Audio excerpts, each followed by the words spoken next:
బీసీలపై ప్రేమ ఉంటే బీసీ బిల్లును కేంద్రం ఆమోదించాలని సీఎం రేవంత్ రెడ్డి అన్నారు. బీసీ రిజర్వేషన్ 42% ఇవ్వాలన్నది తమ కమిట్మెంట్ అని అన్నారు. రిజర్వేషన్ సాధన కోసం తాము చేయాల్సింది చేశామని కూడా తెలిపారు. కులగణన రిజర్వేషన్ల సాధనలో తమ చిత్తశుద్ధిని ఎవరూ శంకించలేరని కూడా అన్నారు. రాష్ట్ర ప్రభుత్వంగా అన్ని విధాల ప్రక్రియ పూర్తి చేశామన్న రేవంత్ ప్రస్తుతం బీసీల రిజర్వేషన్ అంశం కేంద్రం పరిధిలో ఉందని అన్నారు.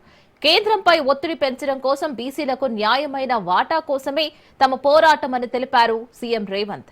జంతర్ మంతర్ వేదికగా తమ వాణి బలంగా వినిపించామని అన్నారు. ప్రజలను అబద్ధపు మాటలు చెప్పి మభ్యపెట్టబోమని, అది తమ నైజం కాదని అన్నారు. బీసీలకు రాహుల్ ఇచ్చిన మాటను అమలు చేయడమే తమ టార్గెట్ అని కూడా తెలిపారు. మోదీ చేతుల్లోనే బీసీ రిజర్వేషన్ నిర్ణయం ఉందని అన్నారు సీఎం రేవంత్. తమ ఆఖరి పోరాటాన్ని పూర్తి చేశాం, ఇక బీజేపీ నిర్ణయం తీసుకోవాలని అన్నారు. కేంద్రం బిల్లుకు ఆమోదించకపోతే స్థానిక సంస్థల ఎన్నికలపై ఎలా వెళ్లాలో ఆలోచిస్తామని కూడా తెలిపారు.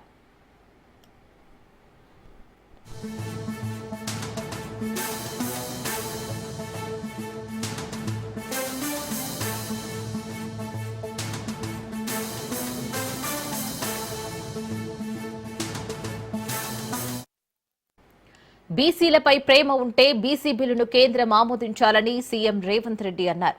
బీసీ రిజర్వేషన్ 42% ఇవ్వాలన్నది తమ కమిట్మెంట్ అని అన్నారు. రిజర్వేషన్ సాధన కోసం తాము చేయాల్సింది చేశామని కూడా తెలిపారు. కులగణన రిజర్వేషన్ల సాధనలో తమ చిత్తశుద్ధిని ఎవరు శంకించలేరని అన్నారు. రాష్ట్ర ప్రభుత్వంగా అన్ని విధాల ప్రక్రియలు పూర్తి చేశామని అన్నారు రేవంత్. ఇక ప్రస్తుతం బీసీల రిజర్వేషన్ అంశం కేంద్రం పరిధిలో ఉందని అన్నారు. కేంద్రంపై ఒత్తిడి పెంచడం కోసం బీసీలకు న్యాయమైన వాటా కోసమే తమ పోరాటమని తెలిపారు సీఎం రేవంత్. జంతర్ మంతర్ వేదికగా తమ వాణి బలంగా వినిపించామని అన్నారు.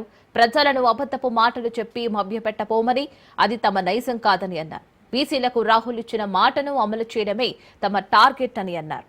మోదీ చేతుల్లోనే బీసీ రిజర్వేషన్ నిర్ణయం ఉందని అన్నారు సీఎం రేవంత్. తమ ఆఖరి పోరాటాన్ని పూర్తి చేశాం, ఇక బీజేపీ నిర్ణయం తీసుకోవాలని అన్నారు. కేంద్రం ఇక బిల్లుకు ఆమోదించకపోతే స్థానిక సంస్థల ఎన్నికలపై ఎలా వెళ్లాలో ఆలోచిస్తామని కూడా తెలిపారు.